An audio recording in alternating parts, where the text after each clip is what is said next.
use review on the BRK Knives Bushcrafter. Now I'm not really into doing long-term use reviews, but this knife is just such a great performing. If you guys know, I do rotate knives pretty fast, but this knife has been just such a great knife that honestly I just keep using it, and even when I'm carrying other neck knives for testing, that's pretty much the only reason I carry many other neck knives. And I'm not saying that this knife just beats them in every way. Of course, this does have some downsides, but to my personal applications and what I need and like about a knife, this knife really fits the bill so many times over and over. So, quickly to get the sheath out of the way, this is its standard sheath it came with. I do like this sheath pretty well. Of course, I run this knife as a neck knife. You can see it works just fine. I do like this fire steel loop, especially since one of the things that I do like about this knife is it does strike ferro rods very, very well. And so I'm running the 2.0 Army from Light My Fire, and this is a huge steel, as you can see, very thick. It's about a ½ inch thick ferro rod, and so it is very, very large. I haven't used it because I've been testing other ferro rods, but that is the ferro rod that I'm running with it. And the reason why is I ran out of the Scout, or I ran the Scout down a lot.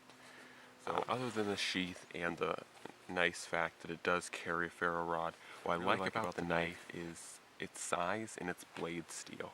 The CPM 3V is not something that you see too much in outdoor knives, but it is a really awesome steel. At least for my applications, it's been very nice. It is a little hard because I did do an overall just to see how hard this steel was or how much wear it could take. I did pound it through a knot in a piece of wood, and it did end up getting a microchip. So the steel is very hard and is prone to snapping instead of bending. But generally with this blade size, you're not going to be taking on super tough things that will end up snapping the steel. Another thing that I really do like is the handle. The handle, while it doesn't necessarily look like the most ergonomically awesome handle, and I will say things like the Pull Force November 1 are a little bit better in my opinion, this handle is good enough and comfortable enough to really prolonged use. Another thing that I really do like with ergonomics is the lack of jimping. With a lot of the knives that I've been bringing to the table here of late, they have had jimping. And if you guys know, I'm not a very big fan of jimping, and that is because in a lot of carving, I like to choke up on my knives, and having jimping right there really digs in and is not very fun for long-term use. So I've really enjoyed not having the jimping there as well. With the no jimping does mean that you can use your ferro rod right here, and that's where most of the use on this ferro rod, or with this knife and the ferro rod, has been, is right around here. And that's a really nice spot because you can set it really close to whatever material you're trying to light on fire and strike. So I do like the fact that there's no jimping right here for that as well. Other than that, the thickness on this knife, it's a really intermediate thickness. If I remember correctly, it's 0.15, and I really do like anywhere from 0.12 to 0.15. Past that, it gets kind of too thin to where batoning with anything lower than 0.12, it doesn't really have the separation effect, so it won't really separate the wood that well. And anything larger than that, really it becomes hard to grind the steel down to a nice fine edge. So as far as the edge goes, other than it being CPM 3V and holding an edge basically forever, like I've said in other videos, I have never sharpened this knife, and I occasionally strop it, and at that it's still extremely sharp. But what I like a lot about this edge, just general shape, it looks very plain and very normal, but it's actually very effective as a general purpose knife. This, of course, is a convex Scandi grind, so it's not just straight bevels on both sides, it is actually rounded to the edge. I haven't necessarily noticed too much of a better effect with the straight grind versus the convex, other than the fact of micro chips and chips.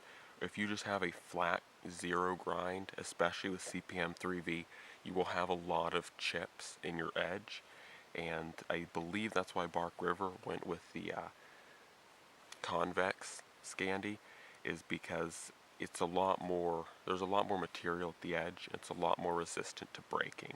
Other than that, the tip is really nice, and of course this short of an edge really allows you to choke up, and like I've said, I've dressed a lot of animals with this knife, and so it performs very well, maybe not as well as the SE3, but then again, the SE3 has a very thin tip, which is also very fragile, so I feel that this knife is a really great, too much steel so that the edge is weak, but you're also not having such a thick edge that it's very hard to get through materials.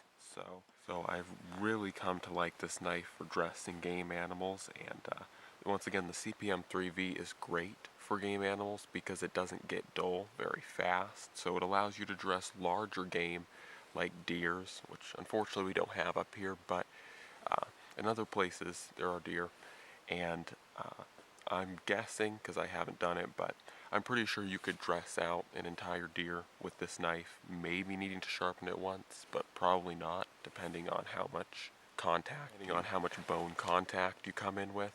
But overall, really great for game dressing.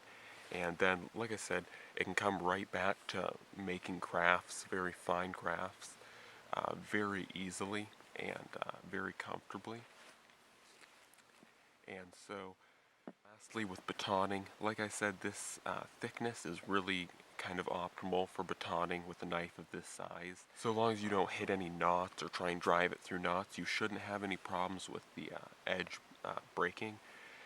And it should baton pretty well. Of course, this is only a little over 3 inches, so you are pretty limited to what you can baton with. But once again, if you're running an axe, having deal with larger wood is generally an axe's job. So anyways, guys, that's kind of my long-term use on it. I still really like this knife, and I'm not a particular fan of Bark River knives, really not that much anymore.